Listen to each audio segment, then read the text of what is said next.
आरोपीला फाशीची शिक्षा झालीच पाहिजे, आरोपीला फाशीची शिक्षा झालीच पाहिजे. युवक व युवतीचा खून करणाऱ्या भोंदूबाबाला फाशीची शिक्षा द्या. साक्रीत मूक मोर्चातून करण्यात आली मागणी.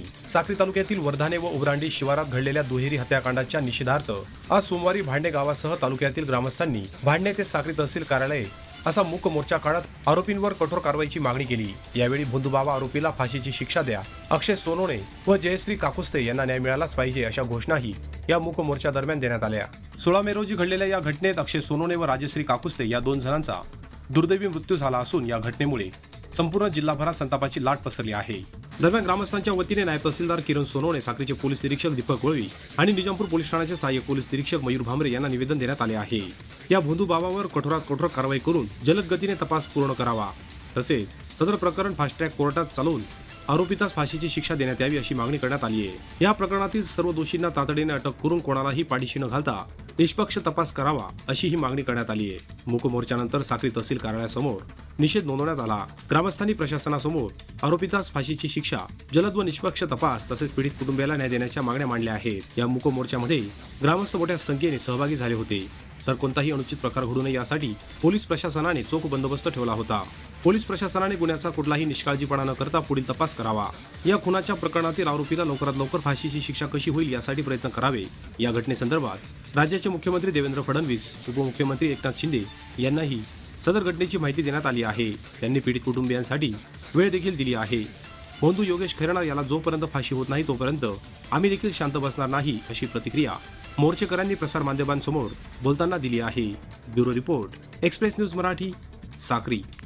एकीकडे अशोक खरात सारखे प्रकरण निघाले आणि अशा वारंवार रोज पुण्यामध्ये, बीडमध्ये असे अनेक प्रकार या ठिकाणी आपल्याला समाज माध्यमातून पाहायला मिळतंय.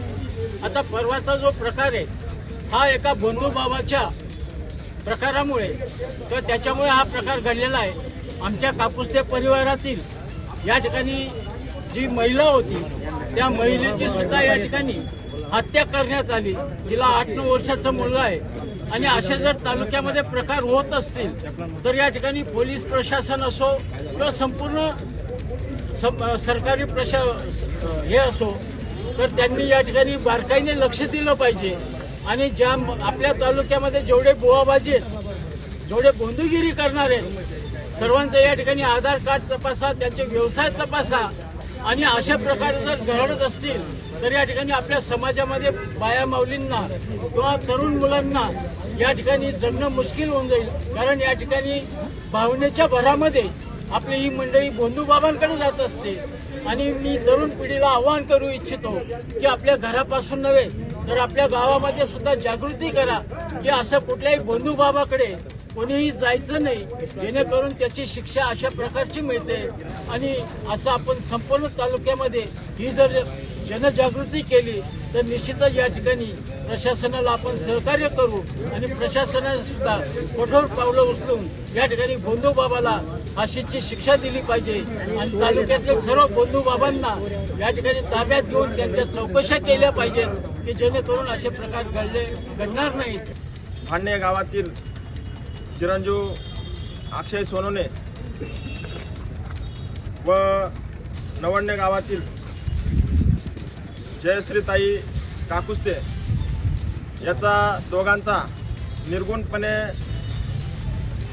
एक भोंदूबाबाने हत्या केली. व आम्हाला 16 तारखेला सकाळी डिपार्टमेंटच्या माध्यमातून फोन आला की अशा प्रकारचं या दोघांची अमानुषपणे हत्या करण्यात आली आहे. आणि त्या ठिकाणी दोघं मित्रमैत्रिणी त्या मठावर गेल्या असताना त्या भोंदूबाबाने त्या ठिकाणी पूजा केली व त्या विमलच्या ठिकाणी कोणतं तरी औषध टाकून चिरंजीव अक्षय सोनवणे याला बेशुद्ध केले व त्याला रात्रीच्या 10:30-11च्या सुमारास व्हॉमिटिंग त्याला व्हायला लागल्या. मग त्यानंतर त्या तरुणीने सांगितलं की मला माझ्या घरापर्यंत सोडण्यासाठी पुढेपर्यंत ड्रॉप करा. त्या ठिकाणी ते भोंदूबाबा हे त्या तरुणीला आणत असताना रायपूर बारीच्या मधून बडगाव टेंबे रस्ता आहे त्या ठिकाणी त्या बंधूबाबाची नियत फिरली आणि तिच्यावर अत्याचार करण्याचा प्रयत्न केला. मात्र त्या तरुणीने नकार दिल्यास तिला चुकीच्या पद्धतीने मारून तिच्या जोडणीने गळफास देऊन तिला 3-4 ठिकाणी जखमा केल्या. बंधूबाबाला अक्षय सोनवणे यांनीच पाहिलं होतं, म्हणून अक्षय सोनवणेला रात्री 2 वाजेच्या सुमारास आत जाऊन त्याच्या पाठीवर रॉडने वार केला व त्याच्या पाठीच्या बरगड्या फ्रॅक्चर केल्या. त्यानंतर दुसरा वार त्याच्या डोक्यात दिला आणि डोक्यात प्रचंड प्रमाणात रक्त वाहू लागलं. त्यानंतर तिसरा वार पोटाच्या बरगड्यांवर केला. त्या बरगड्या देखील त्या PM रिपोर्टमध्ये फ्रॅक्चर आल्या आहेत. असे पाठीवर प्रचंड प्रमाणात त्या बंधूबाबाने वार केले आणि त्या ठिकाणी त्याला ठार मारले. ते करून देखील तो थांबलेला नाही. त्याच्यानंतर त्याचे प्रेत एक गोंट्यात टाकून त्या ठिकाणी 2 डोंगर ओलांडून 3ऱ्या डोंगरावर त्याची लाश बैलगाड्यावर घेऊन त्या ठिकाणी फेकून त्याच्यावरती कोरडं असं मोठं झाड त्याच्यावरती टाकून त्याला जाळण्याचा देखील प्रयत्न बंधूबाबाचा करणार होता. खरोखर फास्ट ट्रॅकने ही केस फास्ट ट्रॅकने चालायला पाहिजे आणि फास्ट ट्रॅकने चालून या आरोपीला लवकरात लवकर सजा व्हायला पाहिजे. कारण नाही झाली तर गुन्हेगारी जास्तीत जास्त वाढत जाईल आणि आम्ही सर्वजण या कुटुंबाच्या पाठीशी आहे. कारण पाठीशी याच्यासाठी आहे की जर याच्यामुळे जर साखरीत न्याय नाही मिळाला तर भवितव्यात कोणालाच न्याय मिळणार नाही. सदरची घटना अतिशय निंदनीय आहे. सदरच्या घटनेबाबत आपण तात्काळ कारवाई करून गुन्हा दाखल केलेला आहे. आरोपी देखील तात्काळ अटक केलेला आहे. सदरच्या गुन्ह्याच्या तपासात आम्ही माननीय आमचे पोलीस अधीक्षक यांच्या वेळोवेळी सूचना आदेश प्रमाणे जास्तीत जास्त खोलात जाऊन जास्तीत जास्त सखोल तपास करणार आहोत आणि आरोपीला जास्तीत जास्त शिक्षा कायद्याप्रमाणे कशी होईल या दृष्टीने आम्ही जरूर गांभीर्याने प्रयत्न करणार आहोत. सर्व साक्री तालुक्यातील स्थानिक जनतेने परिसरातील नागरिकांनी सदर प्रकरण अतिशय संवेदनशील असताना देखील शांतता बाळगली, पोलिसांना सहकार्य केलं. त्याबद्दल सर्व पदाधिकारी आणि स्थानिक जनतेचे पोलीस विभागातर्फे मी आभार मानतो.